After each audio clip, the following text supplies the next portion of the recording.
नमस्कार। People's view news में आप सभी का स्वागत है। नए साल 2026 का स्वागत खुले समुद्र में। एमवी स्वराज द्वीप से बारन द्वीप तक विशेष न्यू ईयर समुद्री यात्रा। निदेशालय शिपिंग सर्विसेज डीएसएस अंडमान एवं निकोबार प्रशासन ने पर्यटकों और द्वीपवासियों को नए साल 2026 का स्वागत खुले समुद्र में करने का आमंत्रण दिया है। इसके तहत 31 दिसंबर 2025 की रात एमवी स्वराज द्वीप जहाज से बारन द्वीप, जो भारतीय उपमहाद्वीप का एकमात्र सक्रिय ज्वालामुखी है, तक एक भव्य रात्रिकालीन न्यू ईयर समुद्री यात्रा का आयोजन किया जा रहा है। यह विशेष समुद्री यात्रा 31 दिसंबर की रात को रवाना होगी, जिसमें यात्रियों को समुद्र के मनमोहक दृश्य, बारन द्वीप का दुर्लभ नज़दीकी दर्शन और तारों से सजी रात में नए साल की यादगार काउंटडाउन का अनुभव मिलेगा। 1200 यात्रियों की क्षमता वाले इस क्रूज को लेकर जनता में भारी उत्साह देखा जा रहा है और टिकट तेजी से बिक रहे हैं।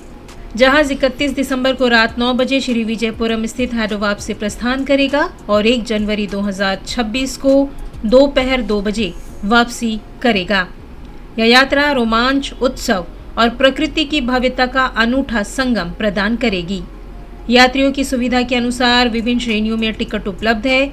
वहीं यात्रा के दौरान ऑन बोर्ड कैटरिंग सेवाएं भी उपलब्ध रहेगी। डीएसएस ने इच्छुक यात्रियों से आग्रह किया है कि वे सीमित सीटों को देखते हुए शीघ्र टिकट बुक करें। टिकट डीएसएस के आधिकारिक ई टिकटिंग पोर्टल के माध्यम से 24/7 बुक किए जा सकते हैं। यात्रियों की सुविधा के लिए पोर्टल से जुड़ा QR कोड भी उपलब्ध कराया गया है। टिकट बुकिंग लिंक इस प्रकार है: https://dss.andaman-nicobar.gov.in/e-ticketing। यह साल में एक बार आयोजित होने वाली सिग्नेचर न्यू ईयर समुद्री यात्रा नए साल को यादगार बनाने का एक अनूठा अवसर प्रदान करती है। अंडमान एवं निकोबार द्वीप समूह में राष्ट्रीय पल्स पोलियो प्रतिरक्षण दिवस का आयोजन। 99.9% बच्चों का टीकाकरण। अंडमान एवं निकोबार द्वीप समूह में कल पूरे केंद्र शासित प्रदेश में राष्ट्रीय प्रतिरक्षण दिवस पोलियो मनाया गया। इस अवसर पर कुल 489 स्थायी पोलियो बूथ स्थापित किए गए।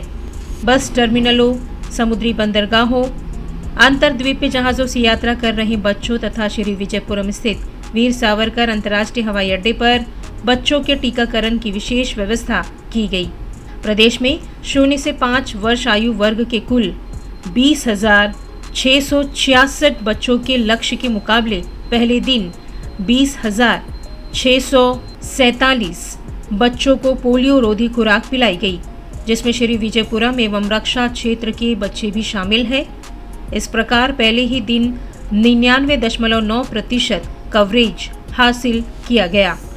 जिलावार टीकाकरण स्थिति इस प्रकार रही: दक्षिण अंडमान में 14,081 के लक्ष्य के विरुद्ध 14,016 बच्चों, जो 99.5% के अंतर्गत रहा।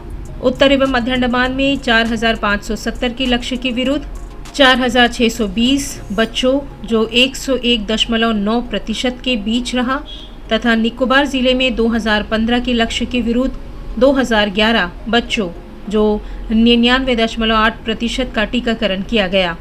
स्वास्थ्य विभाग के अनुसार अभियान के तहत 22 और 23 दिसंबर 2025 को घर घर जाकर बच्चों को पोलियो की खुराक पिलाने का कार्य किया जाएगा, ताकि कोई भी बच्चा टीकाकरण से वंचित न रह जाए।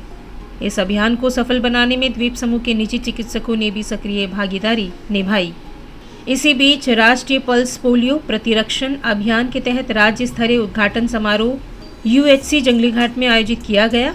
कार्यक्रम का शुभारंभ सचिव स्वास्थ्य एवं मिशन निदेशक UTHM सुश्री ऋचा ने बच्चों को द्विसंयोजक ओरल पोलियो वैक्सीन की पहली खुराक पिलाकर किया। मुख्य अतिथि के रूप में संबोधित करते हुए उन्होंने आमजन से अपील की कि वे राष्ट्रीय कार्यक्रम में सक्रिय भागीदारी करें और 0 से 5 वर्ष आयु वर्ग के सभी बच्चों को नजदीकी पोलियो बूथ पर ले जाकर अवश्य टीकाकरण कराएं। इस अवसर पर स्वास्थ्य सेवाएं निदेशक डॉक्टर HM सिद्धाराजू, उप निदेशक स्वास्थ्य एवं राज्य टीकाकरण अधिकारी डॉक्टर अभिजीत रॉय सहित स्वास्थ्य सेवा निदेशालय के अन्य अधिकारी भी उपस्थित रहे। रंगत में PRI और ग्रामीण युवाओं के बीच समन्वय पर ब्लॉक स्तरीय प्रशिक्षण कार्यक्रम आयोजित। ब्लॉक विकास कार्यालय CD ब्लॉक रंगत द्वारा पंचायत समिति हॉल रंगत में पंचायती राज संस्थानों, PRI और ग्रामीण युवाओं के बीच समन्वय को बढ़ावा देकर सतत सामुदायिक विकास विषय पर एक ब्लॉक स्तरीय प्रशिक्षण कार्यक्रम का आयोजन किया गया। कार्यक्रम में ग्राम पंचायत नींबूतला के प्रधान श्री सुजीत मिस्त्री ने पंचायती राज संस्थानों की संरचना, शक्तियों एवं दायित्वों पर विस्तार से प्रकाश डाला। उन्होंने जमीनी स्तर पर सुशासन को सशक्त बनाने के लिए ग्राम सभा की सक्रिय भागीदारी के महत्व को रेखांकित किया। ब्लॉक विकास अधिकारी रंगत श्री प्रदीप कुमार सिंह ने अपने संबोधन में समावेशी और सतत समुदायों के निर्माण के लिए पंचायती राज संस्थानों और ग्रामीण युवाओं के बीच सहयोग की अहम भूमिका पर बल दिया। उन्होंने कहा कि युवाओं की भागीदारी से विकास कार्य को नई दिशा और ऊर्जा मिलती है। वहीं RGSA के ब्लॉक कार्यक्रम प्रबंधक श्री मोहम्मद इरफान ने मॉडल गांवों की अवधारणा पर जानकारी साझा की और सामुदायिक नेतृत्व वाले विकास को साकार करने के लिए PRI और ग्रामीण युवाओं के बीच प्रभावी समन्वय की आवश्यकता पर जोर दिया। कार्यक्रम के तकनीकी सत्र का संचालन RGSA की आजीविका विषयक डोमेन विशेषज्ञ श्रीमती दीपा बिस्वास द्वारा किया गया, जिसमें प्रतिभागियों को व्यवहारिक जानकारियां प्रदान की गई। धन्यवाद।